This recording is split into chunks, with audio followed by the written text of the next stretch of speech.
The Mets and the Phillies this week, and we have to go right to our reporter in Pennsylvania, Eric Kratz, for the result of that one. Kratz, how'd it go? After the third inning, it went very heavily to the Mets. And it may have been the last game that Jordan Romano pitches for the Phillies. It definitely showed that the Phillies are a team, if they're going to succeed in the playoffs, they have to have everything line up exactly right, in the sense that their offense has to be clicking early to be able to give it over to the bullpen, because they don't necessarily have the bullpen that can keep you in like a 2-run game. It's going to be an offensive team, I think, in the playoffs that gets great starting pitching and your 2 pieces, 3 pieces at the back of the bullpen. It's not as deep as like a Padres team, but last night got ugly quick. But Luis Torrens filling in for the Mets, filling in for Francisco Alvarez, who supposedly, I think, is starting a rehab assignment. I mean, what a night.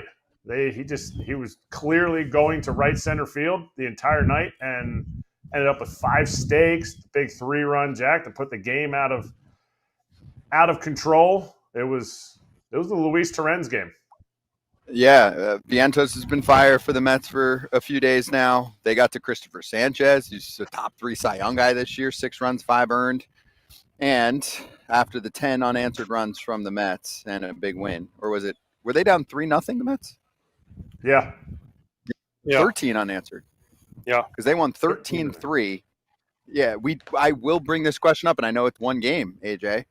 Did the Phillies do enough, or should they have added one more bullpen piece? They added David Robertson. Everybody wants to add Durant. people. But the Padres did over the last 2 years. They've had like 4 closers. And it is helpful. It's over a long period of time, though. Sure. And I don't know. I think Dombrowski wasn't counting on the Wheeler thing going down. I think their bullpen he thought was set once they're getting Alvarado back. Yes, he won't be available for the playoffs, but Durant at the back end, some of the other guys, Robertson's been great since he's come over. So I don't know. It's one game. You guys are overreacting. Just because Kratz is a fan and he's mad because it's one game doesn't mean, Scott, you should overreact to one game too. Why? Here's my non-overreaction. The Phillies have lost 8 of the last 9 in Citi Field.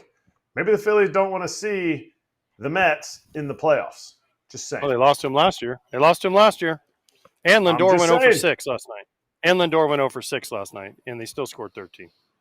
That's impressive. 8 of the last 9 in Citi Field it's a problem for the Phillies. Are the Phillies allergic to Jordan Romano for the rest of the season? Should they cut him?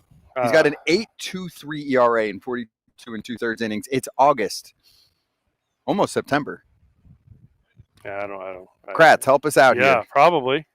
It's almost September. Yeah, probably time.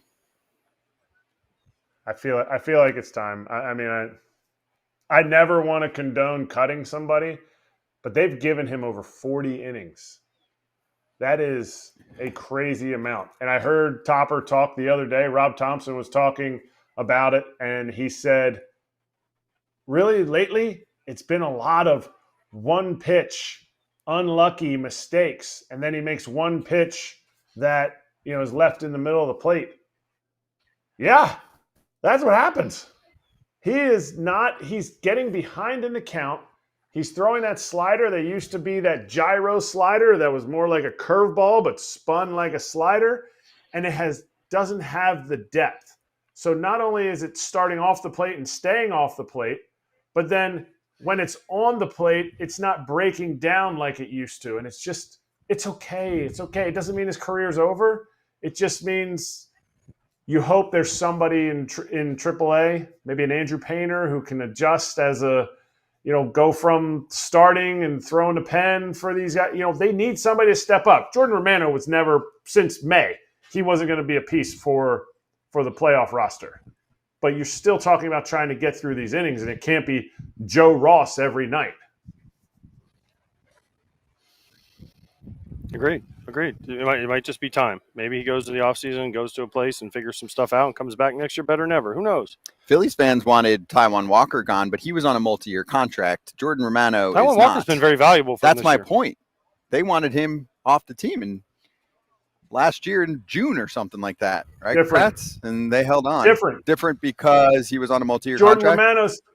Jordan Romano's eating 1 inning. Taijuan Walker, even on the big contract, I think it's $25 million. I think he got 3 years, 75. He's eating 3 innings in a bad start. He's eating 4 innings. You need to build your team with more than just 5 starters. Some teams are running into that, and now they're down to 3. Phillies lost Nola for a majority of the year. Now they lost Wheeler. Nola's back. You need to still be able to buy innings. And Taijuan Walker can give you more innings. That's why I said don't get rid of him yet.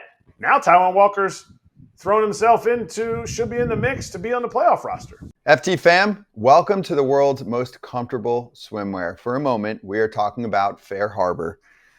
We actually have some show and tell today. This is the liner that you're working with inside of the shorts and the bathing suits. You know what the best part is about this, Scott? What? They have a lot of different options because these are clearly yours because I would never order this pattern. But that is so great me. On you. That is so me. These are so you. Mine are a little bit more plain than this. Yes. But they are super comfortable. The liner, I love liner shorts. Some people don't. But these liners are better than most that I've had on, if not all of them. Yeah, this is the best liner out there. No mesh. All of the above is perfect. Exactly. It's really good. You got to give it a shot. Also, fun random fact, you get a new shirt. It smells really good. So head to fairharborclothing.com/FOUL and use code FOUL for 20% off your first purchase. Once again, Fairharbor, HARBOR clothing.com/FOUL for 20% off your first purchase and use that promo code FOUL so they know FT sent you. They had to delay this game for 19 minutes. Was it 19 minutes? Whatever it was double-digit minutes, 10, 15, 20 minutes. Alec Bohm pointing to the outfield to a microphone. There it is. Clear microphone that's next to the stands that he felt shouldn't be there. Turns out it's been there for years. Yeah. Who is it, Kratz, on the post game for the Phillies? Ricky Batalico, who always sounds off? Is that who it was that went after Bohm and the Phils? It was either Ricky or Michael Barkan. I think it was Batalico. So whose side are you on for this one? If there's something that's been there for years, it's a parabolic mic that probably picks up extra sound for something, and it's in the batter's eye, but all the way to the right near the stands. Should the opposition be complaining about it? Yes, because maybe they have a guy on their team that his arm slot is perfectly right in front of that parabolic mic, as you said it. Yes, just they should say something about it. Like, it's a microphone. Like, I think it's something that should be moved, but probably before you hit into a ground ball double play. That's my thing. So hold on, let me just get this straight. Move it. Let me get this straight. So the guy in the white T-shirt that's a 2 foot to the left of that microphone is okay, but that one little mic that's clear and I guess you could see it. I don't know. Is affecting the hitting? I'm just asking. What if for the playoffs, if these two teams meet up, they have everyone in the outfield wear white shirts and then they flip them when the Mets are up? Home field advantage. Yeah. But I don't know. There was a guy in 2 feet closer than me and Scott away that was in a white shirt. That didn't affect, but the little circle mic. So if a teammate, and you're a more senior member of the team at the time, let's just hypothetical this, complains about that, what would you say to the teammate?